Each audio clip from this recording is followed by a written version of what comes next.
एक समय की बात है। हरिदत्त नामक एक निर्धन ब्राह्मण किसान था। वह खेतों में कड़ी मेहनत करता था, किंतु उसका फल प्राप्त नहीं कर पाता था। एक दिन घंटों की कड़ी मेहनत के बाद वह खेत के बीच एक वृक्ष की छाया में विश्राम कर रहा था। तभी उसने एक बड़े फन वाले भयानक सांप को एक बिल से बाहर आते देखा। उसने सोचा कि सांप खेत का देवता होगा, और क्योंकि उसने कभी उसकी पूजा नहीं की, तो खेत के बंजर होने का यही कारण हो सकता है। वह तुरंत ही एक कटोरे में दूध लेकर आया और सांप को अर्पण किया। श्रद्धा के साथ दूध अर्पण करते समय उसने सांप से कहा, ओ खेत के देवता, मुझे पता नहीं था कि आप यहाँ रहते हैं। इसी कारण मैं आपको कभी भी कुछ अर्पण नहीं कर पाया। कृपया मुझे क्षमा करें। इसके पश्चात वह अपने घर चला गया। अगले दिन जब निर्धन किसान खेत जोतने आया, तो उसे सांप के बिल के निकट कटोरे में सोने का सिक्का रखा मिला। अब यह उसके जीवन का नित्य कार्य हो गया। प्रतिदिन वह सांप को दूध अर्पण करता और बदले में एक सोने का सिक्का पाता। एक दिन हरिदत्त का कहीं दूर जाने का कार्यक्रम बना। वह कुछ दिनों के लिए घर से दूर जा रहा था। इस कारण उसने अपने पुत्र को सांप का ध्यान रखने को कहा। पुत्र दूध लेकर बिल के निकट आया और सांप को अर्पण किया।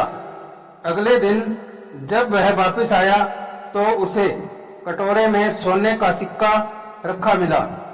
सोने का सिक्का पाकर वह सोचने लगा, यह बिल अवश्य ही सोने के सिक्कों से भरा होगा। क्यों न मैं सांप को मार डालूं और सारे सिक्के ले लूं। अगले दिन ब्राह्मण का पुत्र खेत पर आया, तो दूध के साथ एक लाठी भी ले आया। उसने सांप को दूध अर्पण किया, और जब सांप दूध पीने लगा, तो उसके फन पर लाठी से वार कर दिया। सांप लाठी का वार बचा गया और क्रोधित होकर उसे डसकर मार डाला। 2 दिन पश्चात हरिदत्त वापस अपने गांव लौटा, तो उसे अपने पुत्र की मृत्यु का समाचार मिला। वह दुखी होकर विलाप करने लगा, किंतु कुछ समय बाद वह पुनः खेत पर गया। उसने उच्च स्वर में सांप की स्तुति की और दूध का कटोरा बिल के निकट रख दिया। सांप बिल से बाहर आया और बोला, ब्राह्मण, यह लोभ है जो तुम्हें यहाँ लाया है। अब से तुम्हारे और मेरे बीच मित्रता संभव नहीं है। तुम्हारे पुत्र ने यौवन की अज्ञानता में मुझ पर वार किया और मैंने उसे डस लिया। मैं वह लाठी का वार कैसे भूल सकता हूँ, और तुम अपने अभी अभी मृत्यु को प्राप्त पुत्र के प्रति वेदना और व्यथा को कैसे भूल सकते हो।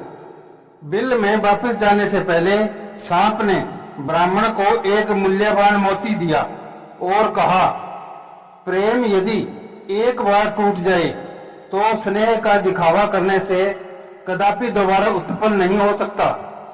मेरे पास अब कभी मत आना।